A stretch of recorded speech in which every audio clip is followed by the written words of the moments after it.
அந்த மரத்து பக்கத்துல ஒரு சுனை இருக்கிறதா சொல்லப்படுது. அந்த சுனையில தான் வந்து ஒட்டுமொத்த ஊர் மக்களும் போய் தண்ணீர் எடுப்பாங்களாம். இந்த ஊர்ல வந்துட்டு ஒரு கைம்பெண் இருக்கிறாங்களாம். அப்ப இந்த கைம்பெண் வந்துட்டு வந்து பாத்தீங்கன்னாக்கா ஊர் அடங்கினதுக்கு அப்புறம் தான் வந்து தண்ணீர் எடுக்கிறதுக்காக அந்த சுனைக்கு போவாங்களாம். அந்த கனி இருக்கு இல்லையா, அது என்ன பண்ணுது, இந்த அம்மாவனுடைய குடத்துல போயிட்டு விழுந்துருது.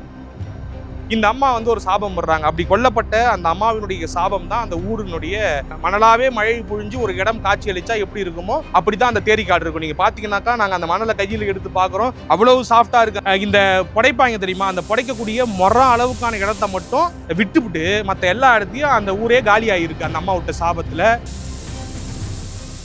தூத்துக்குடி மாவட்டம் வந்து ஒரு காலகட்டத்தில் வந்து பாண்டிய மன்னர்கள் கையில இருந்துச்சு அப்படின்னு சொல்லப்படுது. அப்ப ஒரு காலகட்டத்தில் வந்து அதிவீர சூர பாண்டியன், பேரே பாத்தீங்கன்னா தெரியும், அவர் பேர் அதி வீர சூர பாண்டியன், அந்த இடத்த வந்து கைப்பற்றிட்டாரு. அப்ப அந்த நாட்டினுடைய ஒரு ராஜாவா இருக்கும்பொழுது தன்னுடைய அமைச்சர்களை தேர்வு செய்யறாரு. அப்ப இந்த குடும்பத்தினுடைய பாரம்பரியத்தில், அந்த ஜமீன்தார் குடும்பத்தில் வந்த பாரம்பரியத்தில் வந்த ஒரு ஐயனாரை வந்துட்டு தன்னுடைய அமைச்சரா வந்துட்டு நியமனம் பண்றாரு. இப்படியாக வந்து பாத்தீங்கன்னாக்கா இந்த கோயிலுடைய வரலாறு நீண்டுகிட்டே போகுது. அப்ப அந்த அதிவீர ராஜபாண்டியன் இருக்காரு இல்லையா, சூரபாண்டியன் இருக்காரு இல்லையா, அவருக்குமே வந்து இந்த கோயில் மேல வந்துட்டு ஒரு அலாதியான பிரியம், அலாதியான ஆசை. அவருமே இந்த ஹிஸ்டரிலாம் கேட்டிருப்பாருன்னு நினைக்கிறோம் நம்மள மாதிரி. உடனே அவரும் வழிபட ஆரம்பிச்சிட்டாரு. அவரு இன்னொரு விஷயம் என்னன்னாக்கா, அங்க ஒரு மரம் இருந்ததா சொல்லப்படுது. ஒரு மாமரம் இருந்ததா சொல்லப்படுது. அந்த மாமரம் வந்துட்டு ரொம்ப அதிசயமா எப்பொழுதுதான் வந்து அந்த பழம் வந்து காய்ச்சி கீழே விழும் அப்படிங்கிற மாதிரி குறிப்பிடப்படுது. அந்த பழத்தை எடுத்து சாப்பிட்டா எப்பொழுதுமே வந்து ராஜா வந்து இளைஞரா இருப்பாரு அப்படிங்கிற மாதிரி ராஜாக்கு வந்து ஒரு முனிவர் சொல்லிட்டு போயிட்டாரு போற போக்குல. அப்போ வந்து நிறைய முனிவர்கள் இருப்பாங்க இல்லையா, முனிவர்கள் வந்து பெரும்பாலும் மரத்துக்கடியில போய் தவம் பண்ணக்கூடிய ஒரு சூழலை நம்ம வந்து பார்த்துக்கிட்டு இருப்போம். அந்த முனிவர் என்ன பண்றாருன்னு பாத்தீங்கன்னாக்கா, இப்படி ராஜா கிட்ட போயிட்டு, ராஜா நீங்க வந்துட்டு அந்த மாம்பழத்தை வந்து கேப்சர் பண்ணி இறைவனுக்கு படைச்சிட்டு நீங்க டெய்லி அப்பப்போ சாப்பிட்டு வந்தீங்கன்னாக்கா, வருஷத்துக்கு ஒரு வாட்டியோ இல்லை 2 வாட்டியோ அந்த மாம்பழம் கீழே காய்ச்சி விழும். அதை நீங்க வந்து எவங்ககிட்டையும் கொடுக்காதீங்க. எப்பொழுதும் போல உங்களுடைய ராஜா அதிகாரத்தை பயன்படுத்தி நீங்களே சாப்பிட்டீங்கன்னாக்கா கடைசி வரைக்கும் இளைஞரா இருக்கலாம்னு ஒன்று சொல்லிட்டு போக, அதை வந்து ராஜா ஃபாலோ பண்ண ஆரம்பிச்சிட்டாரு. அப்போ வந்து என்ன பண்ணிட்டாரு, இருக்கிறது ஒரு மரம், அந்த மரத்து பக்கத்துல ஒரு சுனை இருக்கிறதா சொல்லப்படுது. அந்த சுனையில தான் வந்து ஒட்டுமொத்த ஊர் மக்களும் போய் தண்ணீர் எடுப்பாங்களாம்.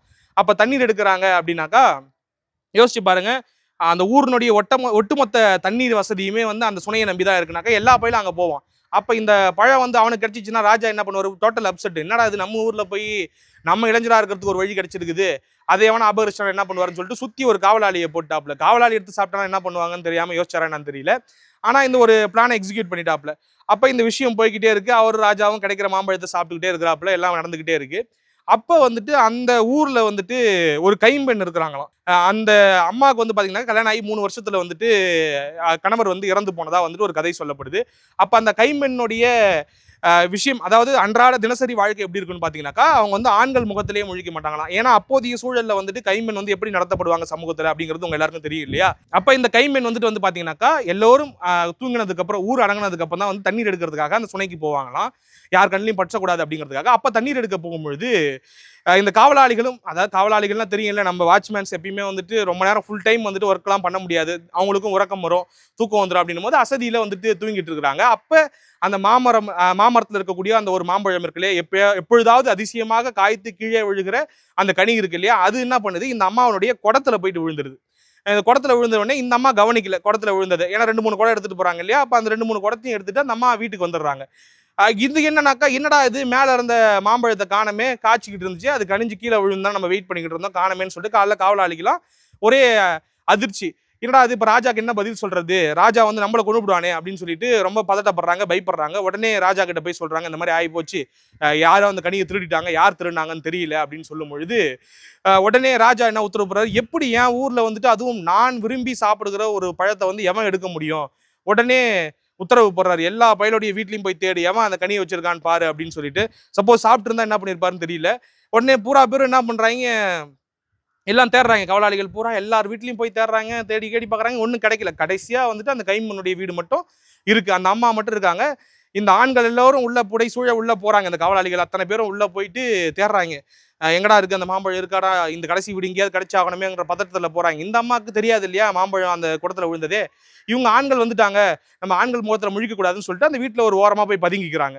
போய் தேடி பார்த்தா அந்த குடத்துல உள்ள கிடக்குது அந்த மாம்பழம். எடுத்து பாக்குறாங்க. எடுத்து பார்த்த உடனே இந்த அம்மா சொல்றாங்க, எனக்கு அதுக்கு சம்பந்தம் கிடையாது, நான் வந்து அந்த மாம்பழத்தை எடுக்கல, எனக்கு அந்த அவசியம் கிடையாது அப்படின்ற மாதிரி அவங்க குறிப்பிடுறாங்க, கெஞ்சுறாங்க, எல்லாத்தையும் பண்றாங்க. ஆனா இவர் என்ன பண்றாரு, ராஜா இல்லையா இவரு, ராஜாவுக்கு வந்து சில நேரங்கள்ல அதிகாரம் படைத்தவர்களுக்கு வந்து இந்த புத்தி மட்டாதான் இருக்கும். எப்படி நம்மளுடைய பழத்தை யார் இவங்க எடுக்கலாம் அப்படிங்கிற, அதாவது எந்த விசாரணையும் இல்லாமல் நீதி கொடுத்து பல ஊர்கள் அழிஞ்ச கதையை வந்து நம்ம நிறைய சிலப்பதிகாரத்துல இருந்து பல கதைகள்ல கேட்டிருக்கிறோம். சிலப்பதிகாரத்துல கண்ணகி சாபம் விட்டு ஒரு மதுரை எரிஞ்சதுன்னு சொல்லுவாங்க. அந்த மாதிரியான ஒரு கதை தான் இங்கேயும் வருது. அந்த கதையை தான் நம்ம ஊர் மக்கள் நம்ம கிட்ட சொன்னாங்க. என்னன்னாக்கா இந்த அம்மாவை வந்துட்டு அவர் என்ன பண்றாருனாக்கா மிக கொடூரமாக அந்த மாம்பழத்தை வந்து எடுத்துட்டாங்க அப்படின்னு சொல்லிட்டு இவரே ஒரு நம்பிக்கை கொண்டு கரும்புலி செம்புலி குத்தி அந்த அம்மாவை வந்துட்டு கழுத மேல ஏத்தி ஊர் முழுக்க நடக்க வச்சு பிறகு என்ன பண்றாங்க, சுண்ணாம்பு கால்வாயில தள்ளி அந்த அம்மாவை கொன்னுடுறாங்க.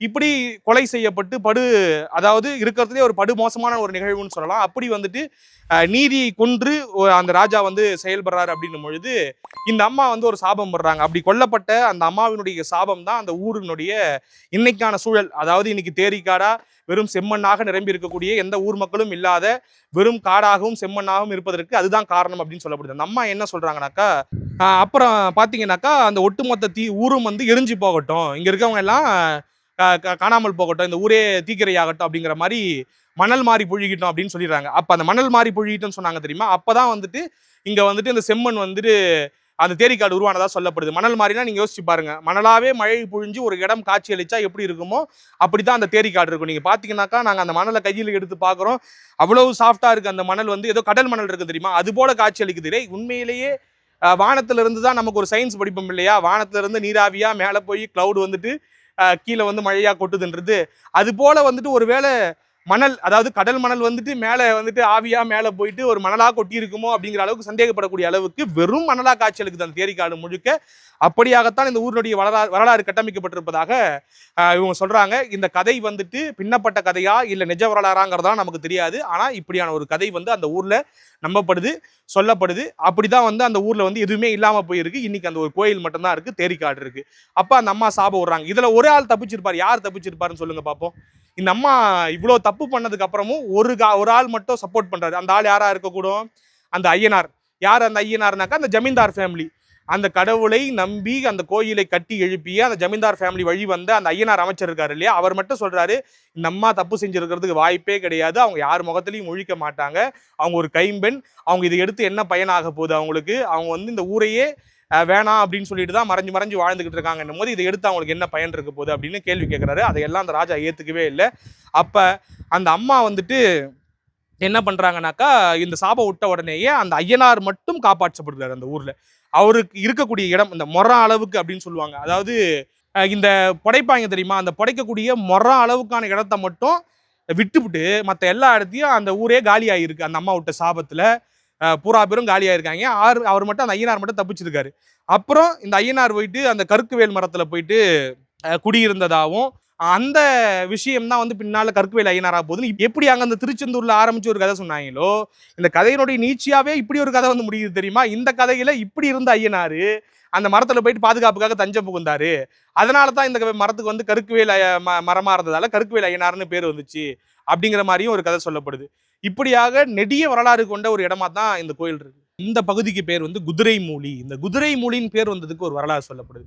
அதாவது ஒரு கட்டத்துல ஒரு ராஜா வந்துட்டு இந்த குதிரைகள்லாம் வந்துட்டு இந்த பக்கம் ஓட்டிட்டு போனதாகவும், அப்போ ஒரு குதிரை வந்துட்டு இந்த பகுதியை தாண்டி போகாம இந்த இடத்துல நின்னதா ஒரு வரலாறு சொல்லப்படுது. ஏன் இந்த பகுதியை விட்டு அதை தாண்டி போல அப்படிங்கிறது, அதற்கான பின்னணியை பத்தி எதுவும் பெருசா விவரிக்கல இங்க இருக்கக்கூடிய ஆட்கள். அப்ப அந்த குதிரை வந்துட்டு இங்கேயே நிலை கொண்டதாகவும், அப்ப அந்த கோயிலுக்கு முன்னாடியே நிலை கொண்டதா, ஆக்சுவலா எப்படி சொல்றதுனாக்கா, அந்த ஐயனார் கோயில் இருக்கு இல்லையா, அந்த கோயிலுக்கு முன்னாடி அப்படியே அந்த குதிரை நகராம நின்றுட்டு இருந்ததாகவும் சொல்லப்படுது. அப்ப அதனால வந்துட்டு இந்த பகுதிக்கு வந்து குதிரை மூலி அப்படின்னு பேர் வந்ததா. ஏன் அதை சொல்றேன்னாக்கா, பெரும்பாலும் குதிரை மேல ஐயனார் இருக்கிறத நம்ம காட்சி அளிக்கிறத நம்ம பார்த்துருப்போம். ஆனா இங்க வெறும் குதிரை மட்டும் தான் நிக்குது, தனியா நிக்குது.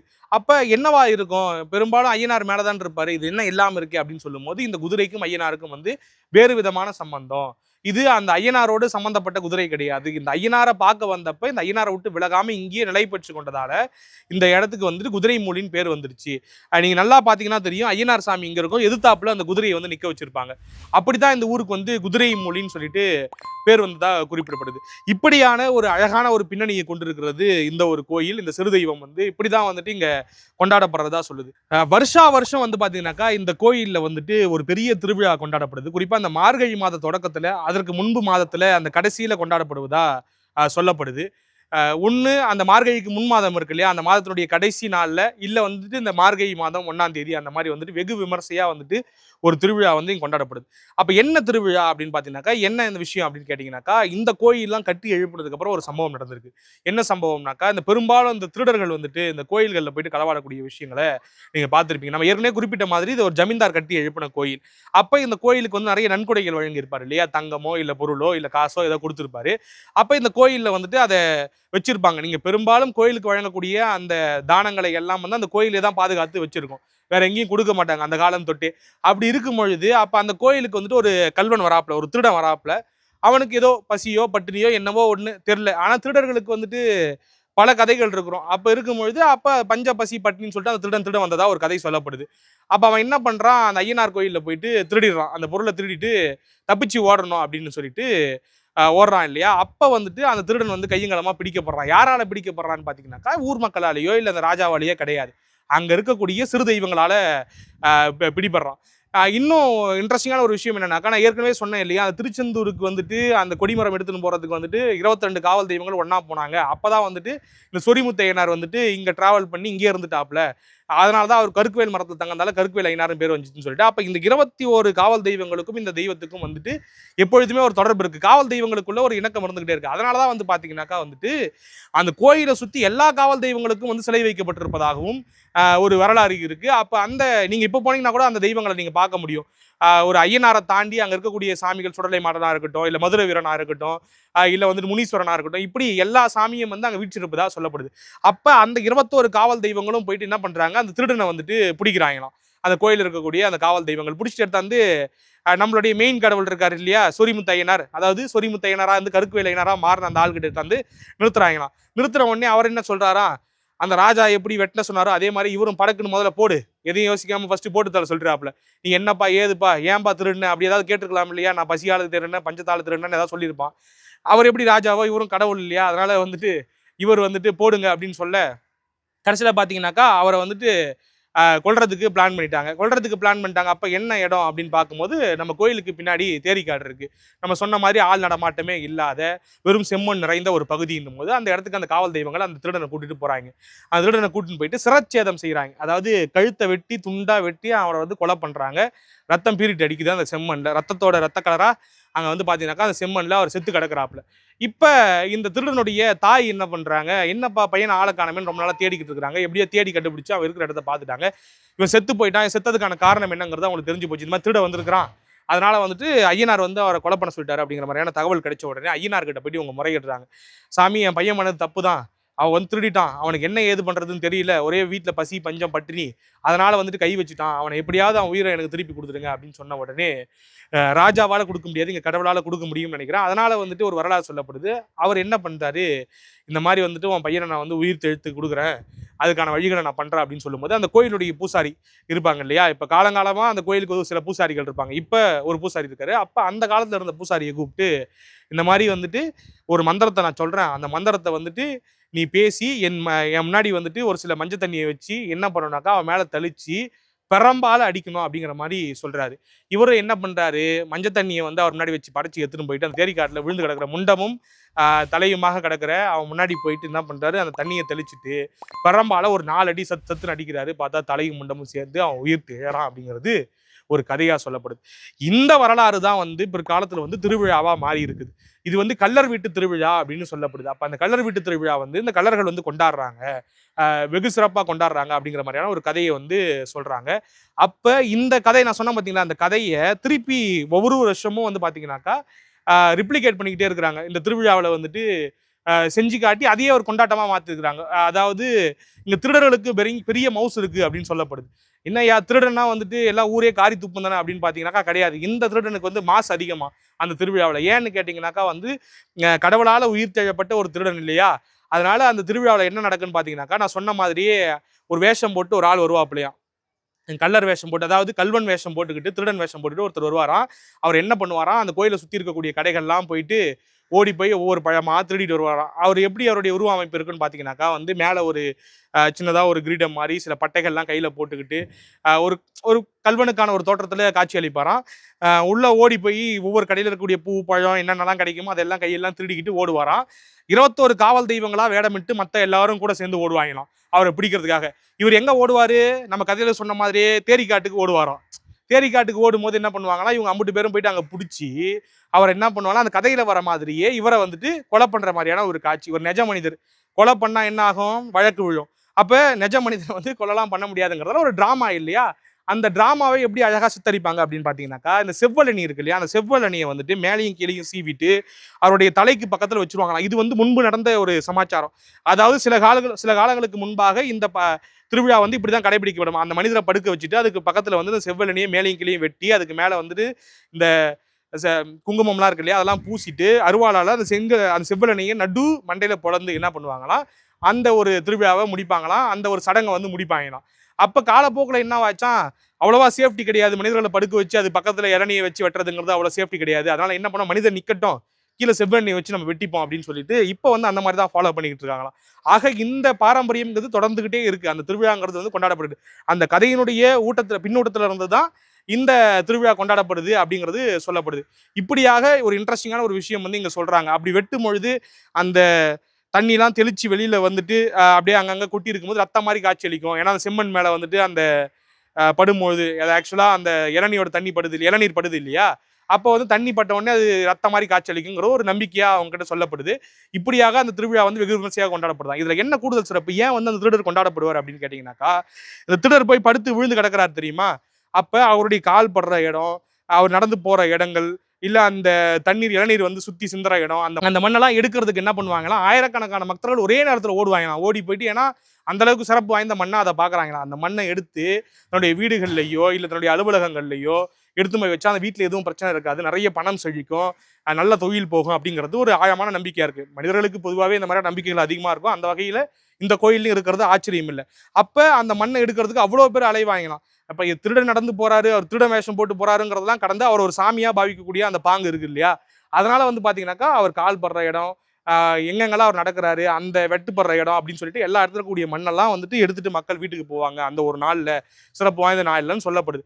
இப்படியாக ஒரு கதை இருக்கிறதால தான் அந்த இடம் வந்து ரொம்ப சிறப்பா வந்துட்டு ஒரு பார்க்கப்படுது. இன்னும் கூடுதலா சொல்லணும்னாக்கா, இந்த இடம் வந்து எந்த அளவுக்கு கவனம் பெற்றிருக்கு அப்படின்னாக்கா, தமிழ்நாட்டினுடைய அறநிலைத்துறை இருக்கு இல்லையா? அது கையில எடுத்து இந்த கோயிலை நடத்திக்கிட்டு இருக்கான். பல ஆண்டுகளாக நடத்திக்கிட்டு இருக்கான். அந்த அளவுக்கு ஒரு முக்கியம் வாய்ந்த கோயிலா இருக்கிறதால தான் அறநிலைத்துறை வந்து கையில் எடுத்திருப்பதா சொல்லப்படுது. அப்ப இப்படியான ஒரு கதை வரலாறு சிறப்பு கொண்டிருக்கிறத நம்ம பார்க்கிறோம். தமிழ்நாடு அரசை பொறுத்த வரைக்கும் நிறைய கோயில்களுக்கு குடமுழுக்கு செய்கிறது, புதிய கோபுரங்கள் கட்டுறது, இந்த மாதிரியான பணிகள் நடைபெற்று கொண்டே இருக்கிறது. கடந்த 4 ஆண்டுகளா வந்து பாத்தீங்கன்னாக்கா நிறைய விஷயங்களை மேற்கொண்டிருக்காங்க. அந்த வகையில் இந்த கோயிலுக்கும் வந்து முக்கியத்துவம் கொடுத்து இந்த கோயிலுக்கு வந்து முன் கோபுரம் கட்டுவதற்கான முயற்சியில் இறங்கி இருக்கிறாங்க. அந்த பணிகள் வந்து நடைபெற்றிருக்கிறது. கூடிய சீக்கிரம் விரைவா இது முடிஞ்சு அடுத்த ஆண்டுகள்ல வந்து அந்த கோபுரத்தோடு சேர்ந்து இந்த கோலாகல கொண்டாட்டம் தொடரும்ங்கிறதா எதிர்பார்ப்பா இருக்கு. இதுதான் இந்த கோயிலினுடைய முழுமையான வரலாறு. நம்ம சேகரிச்ச வரைக்கும் இந்த மாதிரி பல இன்ட்ரெஸ்டிங்கான விஷயங்களை வந்து அடுத்தடுத்த கட்டங்கள்ல வேறு சில கோயில்களுக்கு போயிட்டு நாங்கள் உங்களுக்காக சேகரித்து கொடுக்கறது காத்துக்கிட்டு இருக்கோம். அதுவரை உங்களிடம் விடைபெறுவது உங்கள் தமிழரசு.